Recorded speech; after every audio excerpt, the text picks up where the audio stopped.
Hi there. In this video I'm going to be doing a implementing a Monte Carlo simulation in my Blazor WebAssembly app, so that I can estimate how long something is going to take. For instance, if I need to know how long it's going to take to do the next 4 tickets, I'm going to be using this tool to get that answer without having to think so much about it. So the first thing to notice is that since I'm using lazy loading, I have to add that here to the app razor. So I'm going to be working here on this other assembly, and I'm going to be adding a Blazor component, actually a page that is going to be called forecasting. So it's just like this, and I'm also going to be adding it to the menu so that I can see. So chart is not used anymore, so I'm just going to paste here forecasting and forecasting. I'm also going to be using this Redzen, I don't know how to pronounce it, chart. But I'm going to need first something else. So I'm going to need a list of throughput values in a time frame. So for instance, I'm going to do I'm going to binding it here to a text field, actually a property. And then I'm going to need also as input how many tickets am I going to simulate in a time frame. So here I just have to do bind value, missing this here, and I'm now going to say that this is going to be the ticket count that I want to simulate, how long it's going to take. So, and then of course I need a button. So I'm just going to do here on click. It's going to calculate, and it's going to be called simulate. So now I have some stuff here that I need. It's a property text, and it's going to be a nullable string. Then I'll need the ticket amount that I want to simulate, so I'm going to say it's an integer, and by default I'm going to be simulating the next 4 tickets. And after that I need to do the calculate method, and this is going to be the more interesting one. So now what I need is to do the chart. And to do the chart, I'm going to be using the Redzen, as I said before, and I'm going to need the reference to it, so I'm going to call it chart. And I'm just going to do some styling here, because otherwise it's going to be quite small, so I'm going to do 600 pixels. In the chart, I'm going to be using a column series.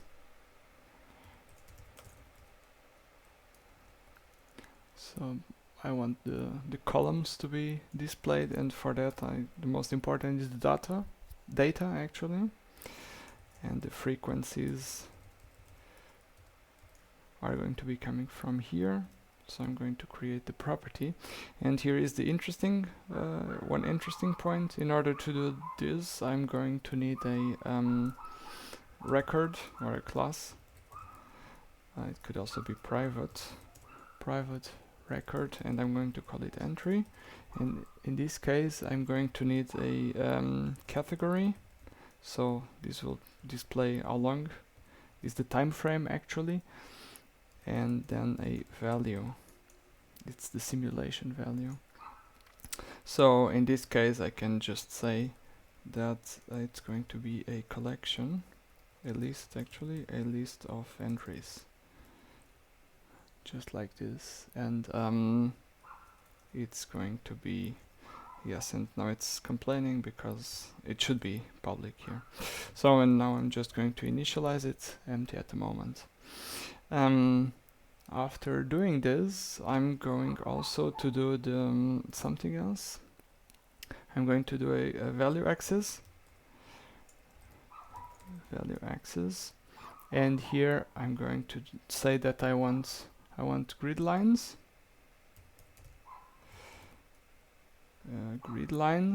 and it's going to be visible and true. And after that, I also need a title, so I can do axis title,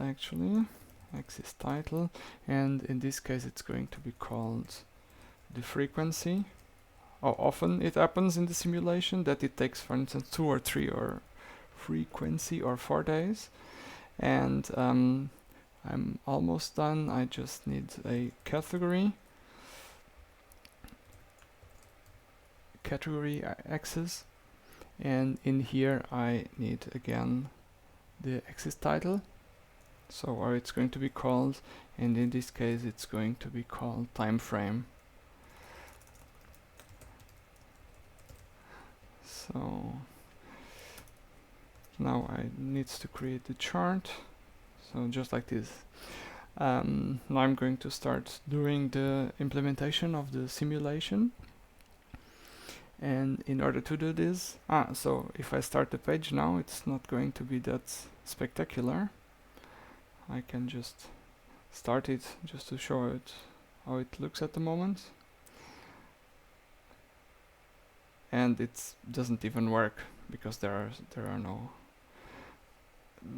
no elements in the series. So, and actually I forgot something important, and that is from where is the category property coming, and it is coming from the entry class, and it's going to be the category. And I also need the value property so that it knows where to get the values from, and here it's the entry class dot value. So probably if I start it, it will work now, although it's not going to show anything spectacular. So to calculate to do the simulation as expected. So to do the simulation, what I actually want to do is that if there is no input in the text box, I'm just going to do nothing. Actually, I'm expecting some input, like saying on the first day I did 1 ticket, on the second day, this is historical data, so I can go every day and I can say how many tickets I managed to finish within a day. Here you can say the time frame is not relevant, you can say within a day or within a week or within a sprint. It will work in all those cases. Just these numbers are going to be bigger. So that's what I'm going to expect to be entered.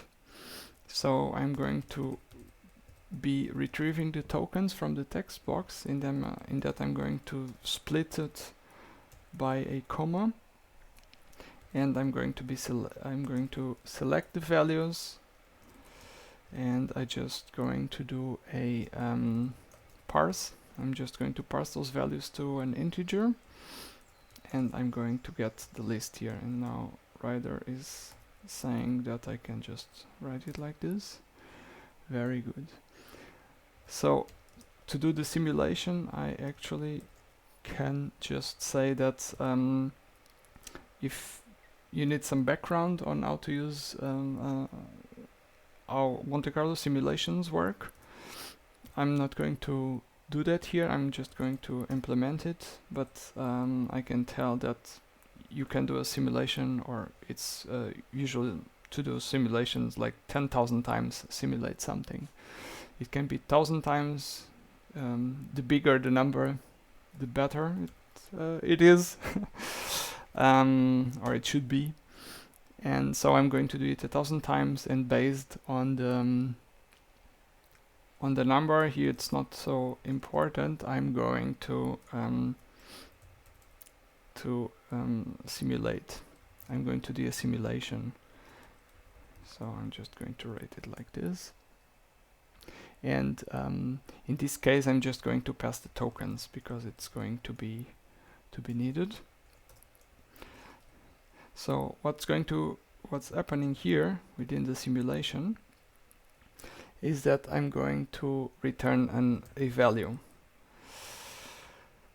So here it's interesting. What's going to happen is that I have the remaining amount of work remaining, and that's actually like ticket counts, and I can say I want to predict the next 10 tickets, how long it's going to take, and I have a duration, so how long did they take in practice. So I'm going to go in a loop here, and I'm going to say that it's as long as I have tickets to do, I'm going to continue. And then I just have to go to this, I'm going to get a random position, and to do that I'm going to use the new random, and I'm going to do actually next, and I'm going to select an element from the tokens. So here I'm just going to get the value tokens.count. So I'm going to be getting a random value from this token list. That's what I want to do. So if there are 10 elements, random is going to give me a number between 0 and 10. Actually, yes, between 0 and 10. And I'm going to take it, actually it should be -1, I guess. Well, let's try like this. So I'm going to say that the value is going to be tokens with the random position. After this, I'm going to subtract from the remaining the value. So for instance, if I have 10 tickets to do, and in the simulation it comes out that I only did 1, I'm going to subtract here. So I still have 9 to do, and I'm going to increasing the duration. So on the second day, for instance, and then it goes to the second day. On the second day, I managed to finish 0. So it's going to be exactly the same, but the time frame increases. And in the end, I just return how long did it take to do this X ticket. And that's what, don't need this. And that's what's going to come out of here. Having that, actually it's not results, but results. Having this, I can group them. So I can just write here group by, and here it's key selector. The key is the key, which is the time frame, and now in the result selector, I can say that then I have the values here. So I'm just grouping them, and I'm now going to create the series in which I'm going to enter this, and I can say that the category is K. And actually I should do it better, and there is the amount, how many times did it take 1 day, how many times did it take 2 days, and so on and so on. So I'm just going to replace this one with category. So after having this, I'm just going to order the results, and it's going to be ordered by category. And I'm just going to return a list. So I have here the list with the simulation results, and I had created already these frequencies. Where are they? Here. And this is what the chart is expecting, so I can write here list. and after that I have to reload the chart. I'm not sure if it happens automatically or not, but and that should be it. I'm just going to start with 1000 simulations, so it doesn't take too long. So I'm just going to rebuild, and let's see how it looks now. So for instance, if you are a software developer, you are probably going to do simulation, not simulation, but estimations, and that's always troublesome to do it. So for instance, if I take days, I can finish one ticket on one day, on the second day I don't finish anything, on the third also not, and on the fourth day, and so on. So it should be some historical data. And I want to say how long am I going to usually take to do the next 10 tickets.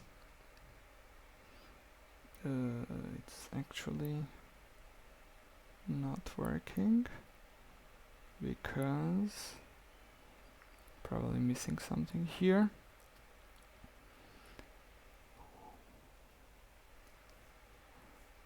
Let me check. I'm going to pause the video. Not this one. So I found the problem. It's actually I'm missing these symbols here, otherwise it's not going to be bound. And now it works.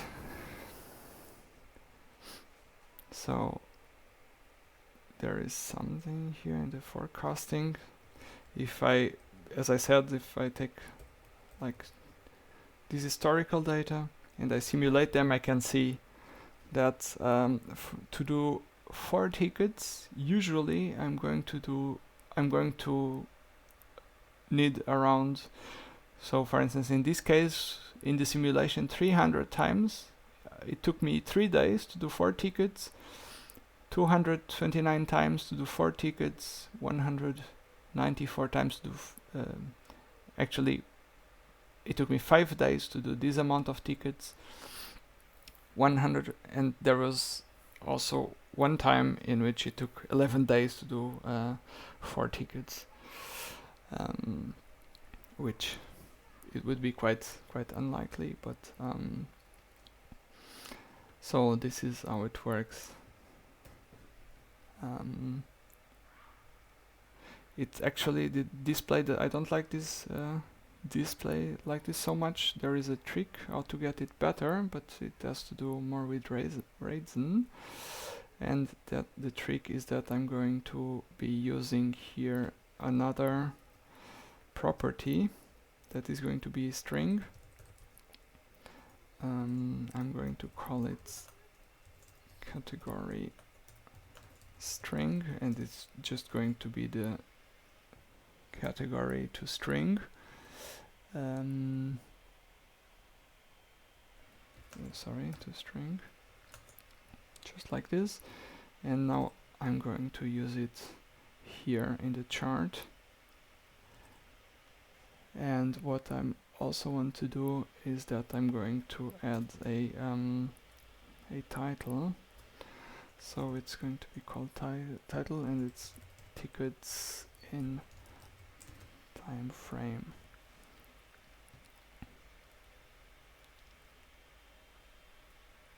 So now if I get asked how long will it take for you to do the next 10 tickets, I can just go to the historical data and say in a day or in a week. For instance, I can say that in a week I can do 3 tickets or 5 or 1 if it's a bad week, there are lots of meetings, or 3, and I also have a week in which I did 10 tickets. So, and if I now simulate that, I can see that there are in the simulation there were 213 times in which it only took me a week to do these 10 tickets, but there are also 15 times in which it took 6 weeks to do the 10 tickets. So if I probably would, if I would have to estimate, I would say something between 3 and 4 weeks would be enough to do 10 tickets. In the next video I'm probably going to be adding a percentile so that I can say with 80% confidence it's going to take 4 weeks to do these 10 tickets. I also wanted to say that I took this idea of doing it from here, and I really recommend reading this article, and I'm going to link it in the description. And that's all for today. If you like the video, please give me a comment, say something. See you, bye.